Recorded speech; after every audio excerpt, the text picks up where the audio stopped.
Hello students, आज की class में हम आपको बताएंगे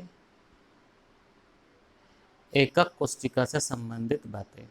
हम एकक कोष्ठिका का वर्गीकरण करेंगे। चलिए तो हम बिना समय गवाए हम वर्गीकरण की चर्चा कर लेते हैं। एकक कोष्ठिका का वर्गीकरण। देखिए बच्चों, एकक कोष्ठिका को हम टू पार्ट्स में डिवाइड करते हैं। यूनिट सेल को हम टू पार्ट्स में डिवाइड करते हैं। एक होती है सरल या आद्य, सिंपल और प्रिमिटिव, और दूसरी होती है केंद्रित। हम यहाँ एकक कोष्ठिका को क्यूब के रूप में ले रहे हैं और उसी एकक कोष्ठिका का हम अध्ययन करेंगे। तो इसको बोलेंगे हम केंद्रित घनीय एकक कोष्ठिका। देखिए, आपसे कोई पूछे सरल या आद्य एकक कोष्ठिका किसे कहते हैं, तो वह एकक कोष्ठिका जिनमें अवयवीकरण केवल घन के कोने पर स्थित होते हैं। अब देखिए बेटा, ये एक क्यूब है एकक कोष्ठिका के रूप में, और इसमें अवयवी कण केवल इस घन के कोने पर स्थित होते हैं। कोने कितने होते हैं? 8 कोने होते हैं। वह एकक कोष्ठिका जिसमें अवयवी कण केवल घन के कोने पर स्थित होते हैं उन्हें हम सरल या आद्य घनीय एकक कोष्ठिका कहते हैं। दूसरा है केंद्रित या केंद्रित घनीय एकक कोष्ठिका। वह एकक कोष्ठिका जिसमें अवयवी कण घन के कोने के अलावा फलकों पर, किनारे पर या केंद्र में स्थित होते हैं, केंद्रित घनीय एकक कोष्ठिका कहलाती है। इसमें और इसमें आप डिफरेंस समझ गए होंगे। सरल या आद्य घनीय एकक कोष्ठिका क्या होती है? वह एकक कोष्ठिका जिसमें अवयवी कण केवल घन के कोने पर स्थित होते हैं। और आपसे पूछे कोई कि केंद्रित घनीय एकक कोष्ठिका किसे कहते हैं, तो वह एकक कोष्ठिका जिसमें अवयवी कण घन के कोने के अलावा किनारे, केंद्र व फलकों पर भी स्थित होते हैं, केंद्रीय घनीय एकक कोष्ठिका कहलाती है। यह एकक कोष्ठिका 3 प्रकार की होती है। यह एकक कोष्ठिका 3 प्रकार की होती है। पहली एकक कोष्ठिका जिसको बोलेंगे अंतः या काय।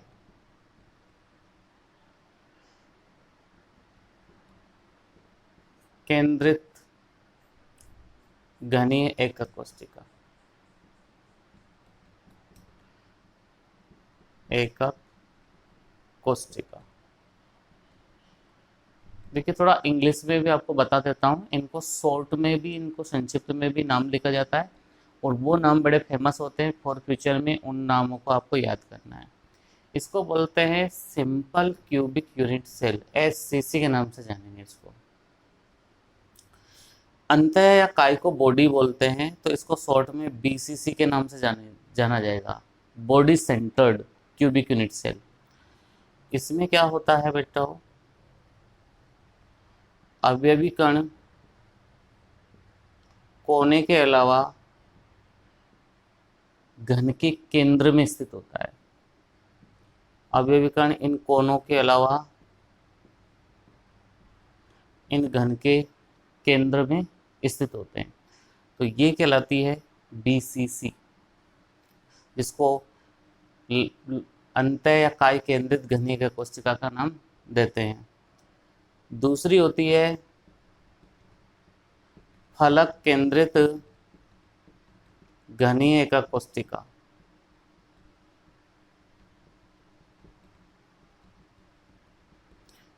जिसको बोलते हैं face centered cubic unit cell, FCC. इन एकक कोष्ठिकाओं में अवयवी कण घन के कोनों के अलावा सभी फलकों पर स्थित होते हैं, सभी फलकों पर स्थित होते हैं।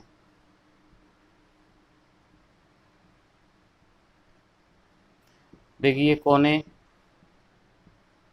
इन कोनों के अलावा घन के सभी फलक, फलक देखिए ऊपर और नीचे वाला, दायां और बायां, अब ये आगे का और ये पीछे का, तो आप इसको क्या बोलेंगे शॉर्ट में, एफसीसी।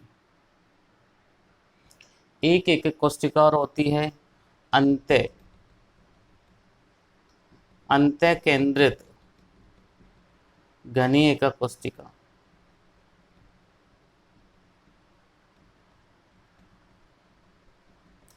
ECC एंड सेंटर्ड, अंत्य मीन्स होता है end, centred cubic unit cell, वह एक कोशिका जिसमें अवयवी कण घन के कोनों के अलावा किसी एक विपरीत फलक पर, जैसे ऊपर और नीचे वाला, कोनों कोनों पर तो होगा इसे अवयवी कण, कोनों के अलावा एक विपरीत फलक पर स्थित होते हैं, अंतः केंद्रित घनीय एकक कोशिका कहलाती है। तो बच्चों ये चार तरह की एकक कोशिका हमने बना दी, शॉर्ट में हम इनको SCC, DCC, FCC, ECC का नाम देंगे। आराम से ये समझने वाली चीज़ें हैं, इसमें किसी को कोई तकलीफ नहीं होनी चाहिए। ओके बच्चों, चलिए अब हम इन चारों एकक कोशिकाओं में परमाणु की संख्या की गणना कर लेते हैं कि इनमें कितने परमाणु उपस्थित होते हैं।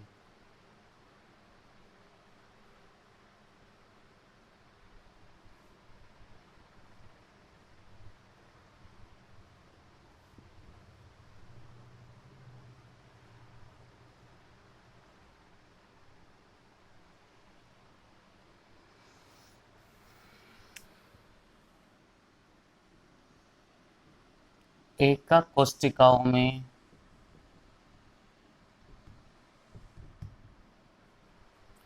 एकक कोशिकाओं में परमाणुओं की संख्या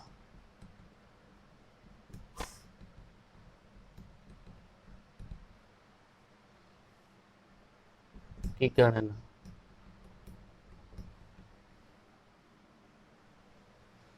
देखिए बच्चों हम ये कैलकुलेशन करेंगे एकक कोशिका में परमाणुओं की संख्या की गणना। तो देखिए हमारे पास अलग अलग एकक कोशिका है। फर्स्ट है SCC के लिए, SCC आप सब जानते हैं, ये SCC है जिसमें अवयवी कण केवल कहाँ पर है, कोनों पर स्थित है।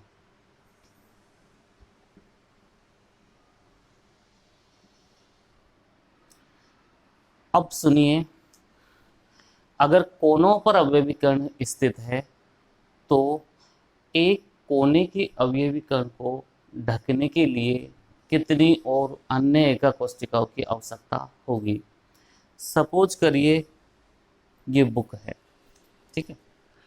अब इस बुक पे मैंने किसी व्यक्ति को इस जगह पर बिठा दिया, ठीक है, इसके कोने पर बिठा दिया। अब मुझे इसको ढकना है, चारों तरफ से ढकना है, कोई भी पार्ट इस व्यक्ति का नहीं रहना चाहिए। तो मुझे कितनी बुक्स की आवश्यकता होगी, तो मुझे एक बुक यहाँ लगानी पड़ेगी, दो बुक उसके पीछे के पोर्शन को हटाने के लिए चाहिए, चार हो गई, और सिर को ढकने के लिए चार बुक ऐसी कैसी और चाहिए। टोटल कितनी बुक्स चाहिए, 8 बुक्स चाहिए।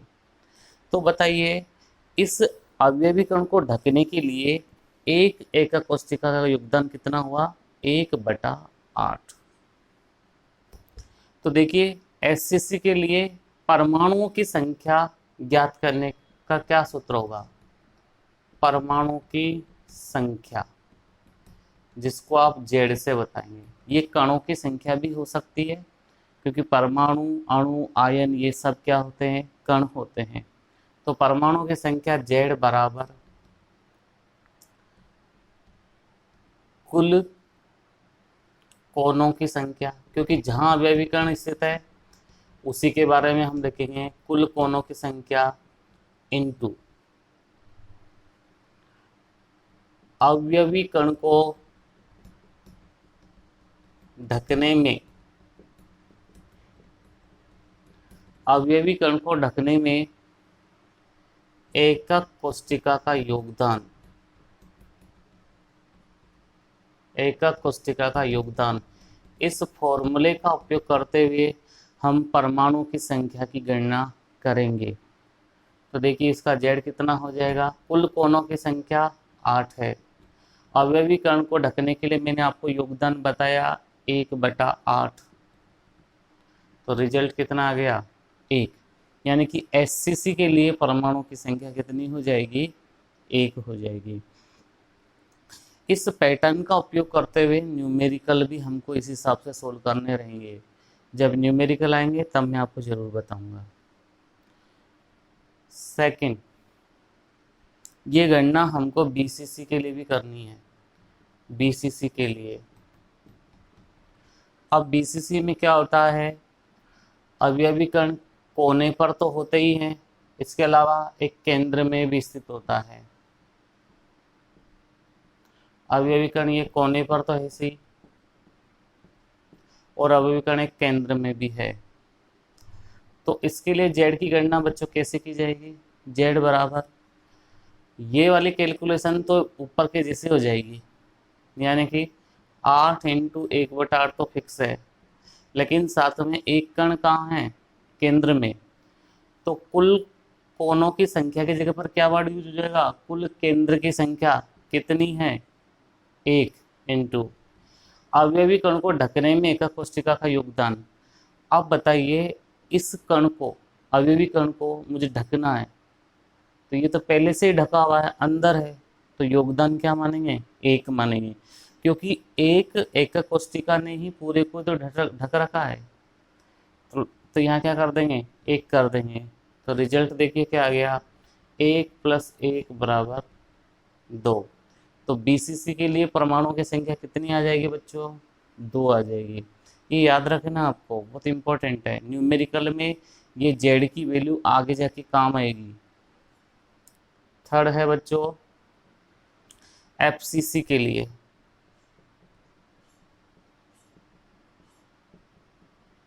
FCC के लिए, अब FCC में अवयवी कण आप सब जानते हैं, कोने के अलावा सभी 6 विपरीत फलकों पर स्थित होते हैं। 1 2 3 4 आगे पीछे, इस तरीके से व्यवस्थित होते हैं।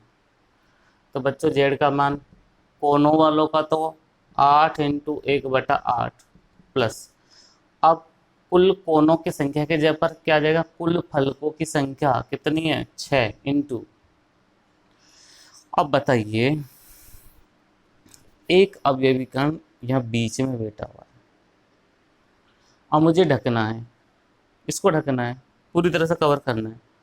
तो बताओ मैं एक बुक को रख दूंगा, ये ढक गया है, पूरी तरीके से ढक गया। अब ये पूरी तरीके से ढक गया तो इसका योगदान कितना हुआ? एक बुक का योगदान कितना हुआ? 1/2। आधा योगदान इसका, आधा योगदान इसका, यानी कि 1/2 योगदान होता है फलक पर उपस्थित अवयवी कण को ढकने के लिए। तो 6 × क्या कर देंगे?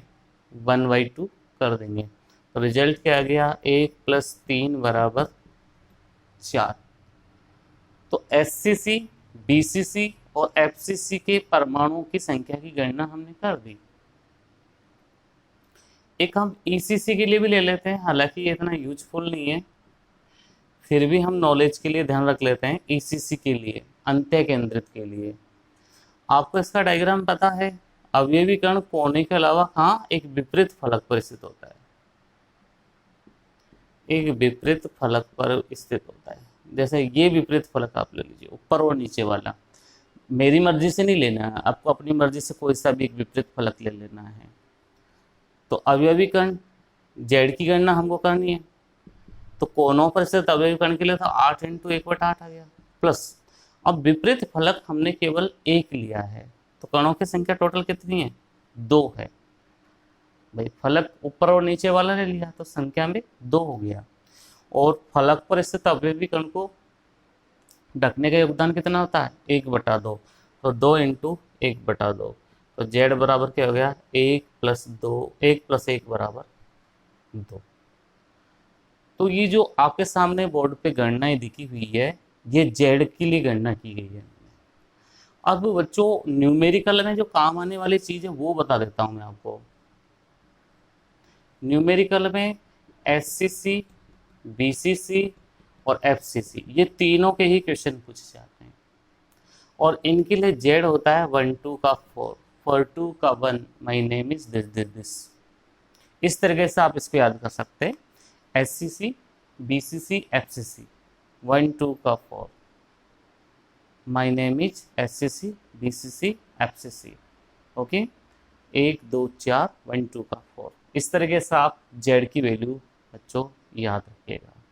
अंडरस्टूड? चलिए अच्छी बात है। अब देखिए बच्चों, इनसे संबंधित मैं आपको न्यूमेरिकल बताता हूँ कि इनसे संबंधित न्यूमेरिकल कैसे बनते हैं, क्वेश्चन कैसे पूछे जाते हैं।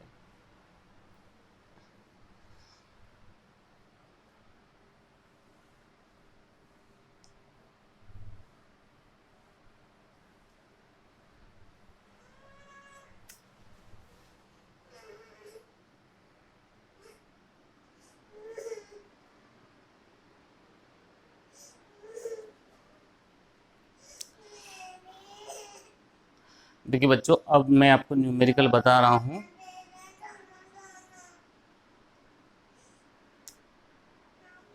न्यूमेरिकल बनेगा बेटा इसमें एक घनीय ठोस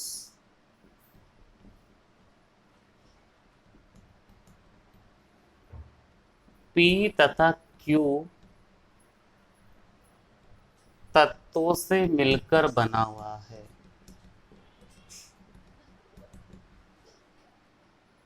मिलकर बना हुआ है। तत्व P घन के केंद्र में तथा तत्व Q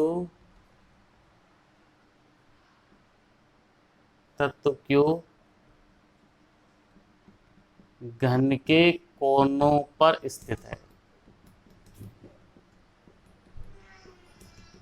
तो यौगिक, तो घनीय ठोस यौगिक का अणु सूत्र बताइए।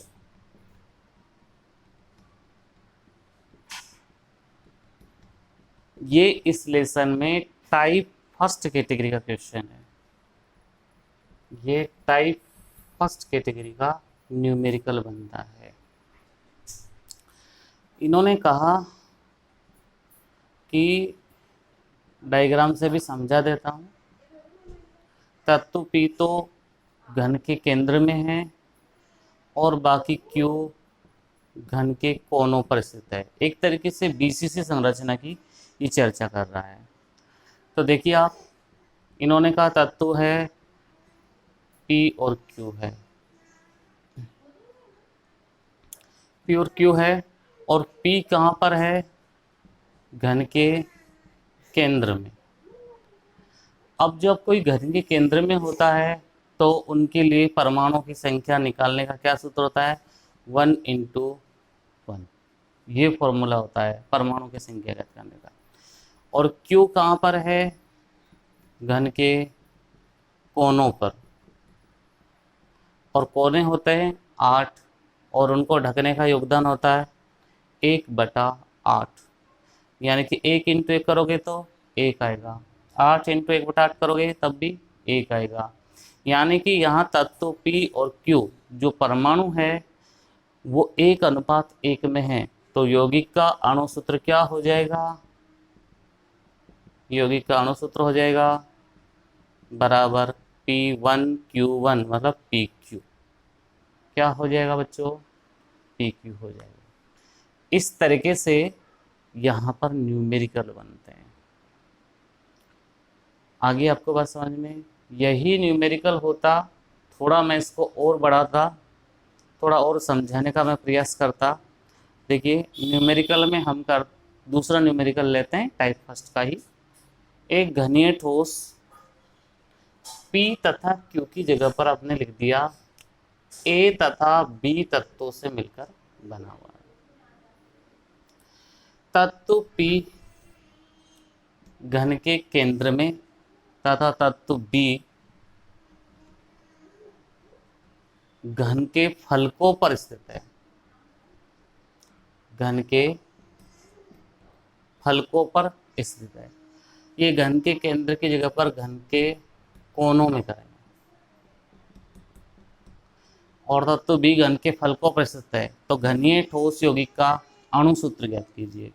मीन्स अब आप यहाँ पर अवयवीकरण ऊपर नीचे दाएं बाएं आगे पीछे ये वाला FCC का क्वेश्चन बना सकते हैं। तो बस जो P और Q है उसकी कैलकुलेशन यहाँ पर हम चेंज कर देंगे। देखिए हमारे पास तत्व P की जगह पर तो क्या है, A है और ये B है। A क्या है, घन के कोनों पर है घन के कोनों पर। B क्या है, घन के फलकों पर है। अब कोनों की संख्या 8 और उनका योगदान 1/8 यानी कि 1, और घन के फलक 6 होते हैं, योगदान 1/2 होता है, रिजल्ट आ गया 3। यानी कि A और B 1:3 में है, तो यौगिक का अणुसूत्र क्या हो जाएगा, A1B3 यानी कि AB3। तो बच्चों इस तरह के न्यूमेरिकल्स यहाँ पर पूछे जा सकते हैं। आगे बस समझ में। ओके, हम अगले वीडियो में आपके लिए क्रिस्टल समुदाय लेके आएंगे, डिफरेंट प्रकार के क्रिस्टल समुदाय लेके आएंगे। ओके, बहुत बहुत धन्यवाद।